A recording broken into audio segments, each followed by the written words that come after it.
that you and I are both bemused by, really, is why the government is so obsessed with pubs as opposed to hotels, which are really struggling, fitness businesses like yours, which have an important role in the community. And I think we're now going to move on and talk about actually another business or type of business that play an enormously important part in most communities, and those are hairdressers. And we're not, especially talking about the kind of high-end hairdressers that you and I frequent. We're really just talking about, the hairdressers that everybody uses.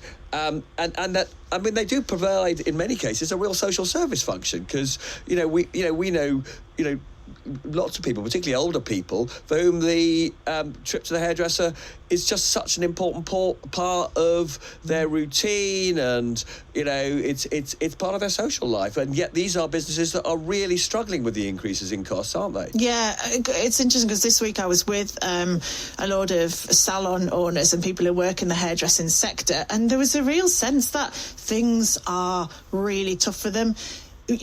Business rates, the increased employment costs, the issues just around high streets generally, and the fact that, in a cost of living crisis, people cut back on luxuries. But as you say, hairdressers are often the people who are there on the front line of the mental health crisis as well, in terms of people who go there and have a chat, talk about what's going on in their lives, get a bit of perspective on things. It might be the only conversation they've had that week.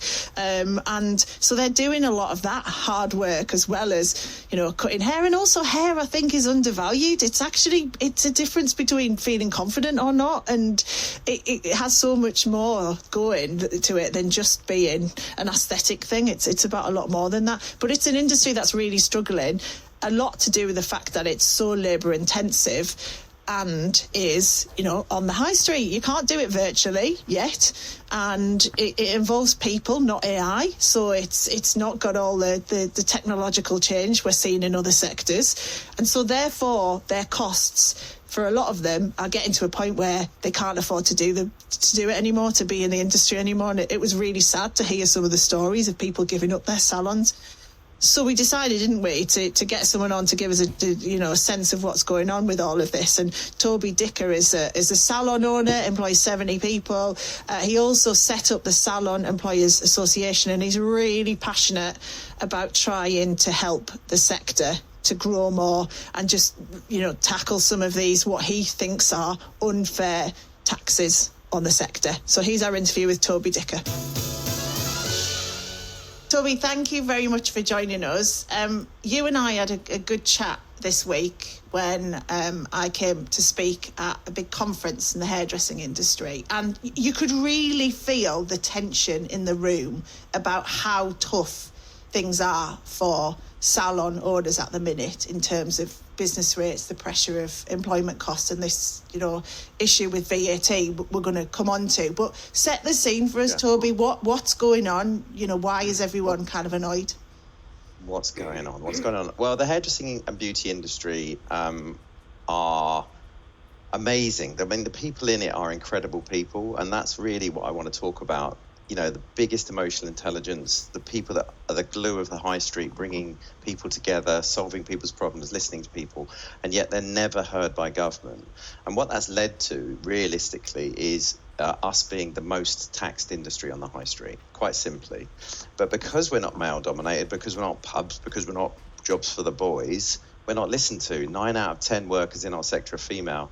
The employees in our sector pay more tax or contribute more tax than anyone else. And for us, the rates, realistically, one, it's a huge lie. We were told that they were going to permanently reduce rates, and I really believed that, and yet it's more than doubled. In fact, it's 4 times higher for me personally than it was just over 12 months ago when it comes to next year. So for us, realistically, the rates are half the extra costs that we've got. And what that means is that, we're having the earth scattered on top of the coffin. The last nail came with the employment nicks and the misunderstandings within the sector. But yet we're well in the ground with the earth being scattered above, and people are just really desperate. really desperate for someone to listen. Can I just ask one sort of basic fact question, which is, if you look at your rates before COVID, what you were paying, and compare that with now, because part of the government's argument is because so many businesses had to shut down, essentially at that point, what you paid was absolutely slashed, and we're back to more normal times, so they got to get what you pay back up again. But are you now paying more than you paid pre-COVID? Oh yeah, absolutely. I mean, everyone's paying more, and they will pay more certainly in a few years' time once the reductions finish. Realistically, this we're helping by giving people reductions is a complete misnomer. So we're paying more than we were prior to COVID. Not only that, to be fair, rates are a property tax. They're not a business tax. If you're a business with a tiny margin and a large property, i.e. a hair salon, beauty salon on the high street, we're the top occupier of high streets for the last 10 years. We have big premises, and yet we have the smallest amount of margin because of the taxes we already have. And then you go, well, you're in a big property, so we're going to smash your taxes up. It's completely ineffective. Government need to come together, Treasury need to come together, Department for Business need to come together, and we need to sit in a room and actually work this out. But business isn't bad. We're happy to pay our taxes, but you need to listen to us. Can you just explain that point, Toby, about why you're saying you're the most taxed industry? Because people will be like, hang on, how does that work? Why would your tax be any more than anyone else who's running a small business? So can you just explain that point? Yeah, of course. Yeah, absolutely. I mean, CBA Economics did a report for us in February 2025. They did a comparison between us and typical retail. And for a small to medium-sized business on the high street, we ended up paying 300,000 in taxes on a £1 million turnover, while the retailer paid 100,000. And the biggest reason for that is that we employ more people. So we employ 60% of our costs are people. 5 times more than typical retail, which means that any increase in employment costs and employment taxes hits us 5 times harder. Part one. Part two is that we don't buy goods in. So don't buy goods in. So the 200,000 in VAT on that turnover, we claim so little of it back. So we're hit by the massive taxes in employment, and then we're hit by the VAT because we can't claim any of it back, but we're adding value through labour. Now in Ireland, they've recognised this. Hospitality and hairdressing, specifically in Ireland, has a 9% VAT rate, whilst retail has 23%. And what that means is they've realised that the tax burden, the total tax burden on service-based businesses is such that they need to level the playing field in a different way. And they've used VAT to change the tax burdens of multiple industries across time. There's another issue with VAT as well, isn't there, to do with, and this is quite specific to your sector in the problem it's causing, this 2-tier system in hairdressing. And Yeah. you have this problem with lots of people leaving employment in hairdressing, so working for somebody in hairdressing, and becoming freelance in order to avoid paying VAT. So can you just explain that as well, and why that's particularly a problem for you? Okay, well, I mean, I'll give you an example. I'll give you a stark figure. And on £80,000 turnover, an employee, and I'm talking employees here because actually we always talk about businesses and we always talk about the business. This is our employees who are being held back by taxes. An employee can contribute over £24,000 of that in PAYE and VAT. If you go next door and you split yourself into multiple other businesses that stay below the 90,000 threshold, so 5 businesses at 80,000, they can hold their tax and their employers' PAYE taxes and VAT taxes to as low as 7,200. It's unbelievable. The difference is so stark, and the reason for that is that they split their business from 5 people who are employed to 5 people who are self-employed or disguised employed. And people are forced into that. There's no blame attached to any of this, but people are forced into that because of this massive tax burden. I just want people to understand that as well. When you're saying the next door salon becomes a group of micro businesses, it's basically people renting a chair, isn't it? So you've got this kind of, you've got the salon and then people coming in and working freelance. So they essentially pay that business to rent the chair. Is that what you mean? I don't have any problem with people renting chairs. I don't have any problem with people who are self-employed. I have a massive problem with the tax system. What actually happens is you get the Wild West. You get people going, I'll give you 70%, I'll give you 60%, I'll do this, I'll pay the VAT on that, I'll pay the... It's an absolute Wild West, and we told HMRC about this 5 years ago. They keep saying it's a legitimate model and yet do absolutely nothing about it. Now, I know they are going, this problem's too big, and they run away. Rather than sit in a room and discuss it with us, they run away. So, yes, what you're saying is that people rent a chair, supposedly. They stay below that VAT threshold artificially. They don't pay the 15,000 they would as soon as they go over the 90,000 in VAT, and that gives them that huge tax advantage. That's why the difference is so large. And, yeah, I don't blame anyone for doing it. There's thousands doing it. 70% of our sector are now self-employed, versus 13% in society. If a government creates and makes employment so expensive, then people will move to self-employment. And can I just ask you a question, therefore, on your own research? Have you done any modelling about if you had a lower VAT rate for hairdressing, what kind of effect that would have in terms of how many more people would move from being self-employed back to being employed by hairdressers, and therefore what the net result of all of this would be for the taxman? Because I think the argument you're making is that the current system basically forces loads of people who would otherwise be employed to be sort of phony self-employed. They engage in tax avoidance by keeping their declared earnings below the VAT threshold, and as a result of that, actually, this is, the HMRC loses revenue. So I think your argument is everybody loses from this. Hairdressing salons lose, but so does the taxman. Have you got any numbers on that? What I can tell you is that the turnover in VAT-based salons has flatlined over since 2009. That's cost the Exchequer 2.4 billion in VAT receipts. We're saying if you arrest that or you turn that round and you lower the threshold like they have everywhere in Europe, then absolutely it will increase the turnover, and that's what it says in the CBI report. But it's, sorry, can I just say, I think it's worth just spelling that out, because that is amazing. So you're saying that since 2009, the revenues of hairdressing salons have flatlined, and VAT for the government has since 2009 from salons flatlined.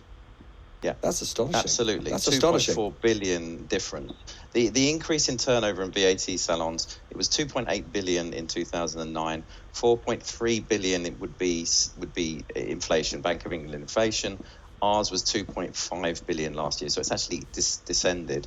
We don't know about 2024 figures just yet because they haven't come out, but we've actually decreased, and the gap between those two is 2.4 billion. And what that means is that none of them take on apprentices either. On this issue of the next generation and apprentices, if you're an employer and traditionally you've trained people up, and we've all seen over our lives these young people who come into salons, we have conversations with them. Why, are you going to be a colorist? Are you going to be a cutter? Why are you here? And, you get this, you for years we've seen these generations of kids going straight from school into hairdressers and getting, fulfilling employment. How long, if you're an employer, would you need the apprentice to stay with you as an employee to make it worth your while training them up? Because obviously one of the problems with the current system is, you're going to think to yourself, why am I training an apprentice if literally the moment they qualify, they're going to go off and be self-employed? Well, you've hit the nail absolutely on the head. In Germany, for instance, you have to have a license for a specific period of time.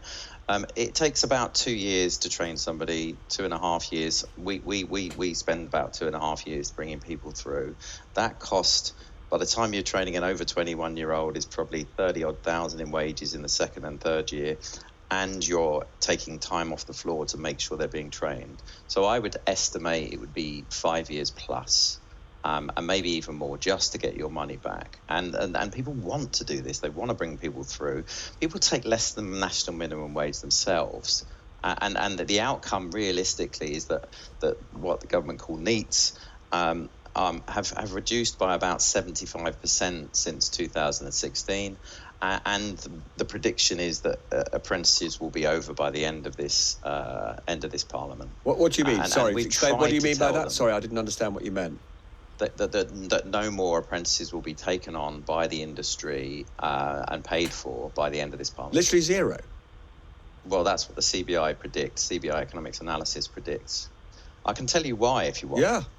I can tell you why. Okay, so just a little insight, which I don't think anyone's really looked at, and it is employees that pay all of these costs. It's not businesses. Every single time the government reframe this, it's employees that pay all these costs.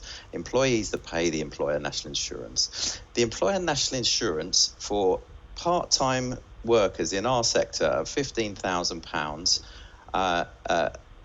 increased by 3 times more than a single £150,000 salary in terms of relative terms. So if you have 10 people earning 15 grand each as part-timers, the cost of business went up by nearly £7,000. The cost for a 150k salary went up by 2,300. That's 3 times more. So you're taxing the lowest paid jobs. You're giving us the least opportunity to improve the employment prospects of those people or increase their salaries. You're costing the individual employers' jobs. And the reason it's happened is 2 things. The government or the civil servants within the government have listened to the wrong people and removed the wrong people. Kate Dearden and Peter Kyle, please sort this out. Listen to the right people. Stop being misled. And we've got Peter Kyle coming on soon. So what's the solution? What do you want to happen? The solution, do you know what, is honestly what we've called for years. Get you, Peter Kyle, Kate Dearden, Torsten Bell, Dan Tomlinson in a room together rather than silo everything, right? Spend 2 hours, spend a morning with us and we'll give you the solutions. In Ireland, they've reduced the threshold to 30,000. They've understood that labour-intensive industries need a different VAT rate. Now, just talk to us. If you don't level the playing field, it's over. Well, look, Peter Kyle is coming on. We're definitely going to put this to him. Yeah, we will, definitely. And then we'll report back. Yeah, Toby, thank you. Thank you so much for your time as well, because I know, just talking to you, that passion comes through and everyone who's in the industry will be cheering you along for a fight in their corner. So thank you, Toby. Just give us some respect. That's all we want. Hey, listen, Toby, lovely to meet you. Robert's got his own hair account on social media, so, the respect goes with your beyond... eyebrows account. Yeah, along with my eyebrows, yeah, I've got an account representing my eyebrows, and Robert's got one representing his hair, but there we go. Very good. Well, we'll start interacting with that, Robert. Yeah. Well done. Thank you, bye-bye. Guys. Thank you so much. All the best. Cheers. Great to talk. Bye. Bye-bye. So it was absolutely great talking to Toby. I suppose the question I want to ask you is, one of his big problems is the VAT that heaps very big additional costs on hairdressers that employ people rather than act as a sort of rental business for self-employed hairdressers. I suppose the question for me is, why would you single out hairdressers for special VAT treatment when there are tons of service businesses that really struggle to get the VAT that they pay down, because they don't, hairdressers are not literally the only industry who, frankly, don't have big VATable purchases. So why hairdressers rather than? I mean, let's be clear. Quite a lot of my, quite a lot of what you and I do, is VATable, and we don't have big purchases that we can make to offset our VAT liability. So why, if you're going to get a special rate for hairdressers, why not for you and me? But I think the point is that some people are getting away with tax avoidance, so therefore it's not a level playing field in the industry. So that, if you've got people who are only working up to the threshold and then only, legitimately working up to the threshold and then taking cash on everything else and keeping that out of the tax HMRC's sites, then if you're competing with that on price and you're competing with those people, then it's not fair because you are going to be paying more in VAT. So I think it's not about just reducing how much VAT they pay. It's about lowering that threshold, but not just suddenly making them have more cost again by lowering the threshold. From what Toby was saying, it works out as a net. The net result for HMRC would be that they would get more money because the threshold would be lower and the VAT rate would be lower, which would make it easier for them in terms of their pricing and stuff, and make it a level playing field because you wouldn't have this two-tier system. So I think it's that combination of things rather than just reducing the threshold, which would then just mean they're all paying more VAT. It's to try and balance that. The argument is that it would be a twofold change in order to then have this net effect of the taxman isn't being hit, but also they aren't having to pay way more tax either. So that was my understanding of it. But VAT is a really complicated one. It's the third largest revenue raiser for the government. It's £180 billion a year. So they're not going to want to do anything that might compromise that when they can't afford it.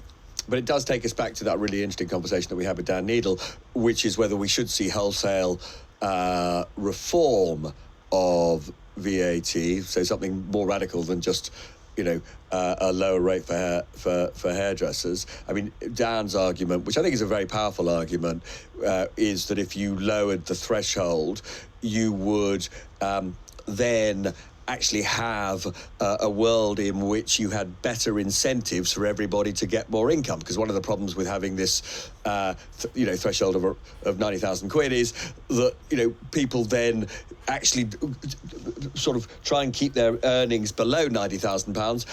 And that means, everybody is worse off, because it's actually a dampener on economic activity. So his view is lower the threshold, capture everybody. Everybody then has an incentive just to grow their earnings as much as possible. That is one argument for lowering the threshold. And then you've got this other argument, which is to do with the rate. As we know, all sorts of categories aren't vatable. So clothes for children aren't vatable. So much of what we eat is not vatable.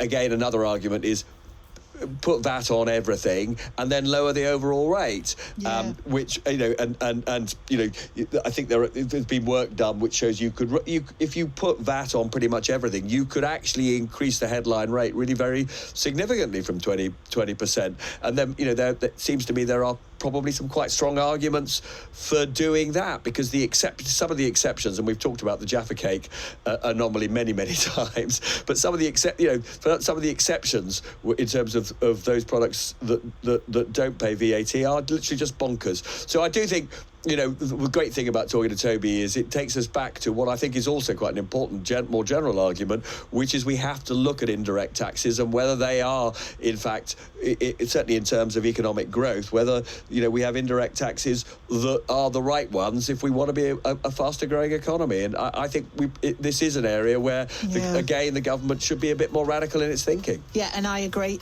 We should probably wrap things up there. Thanks very much for listening. That's it from us on The Rest is Money. Bye-bye. Good.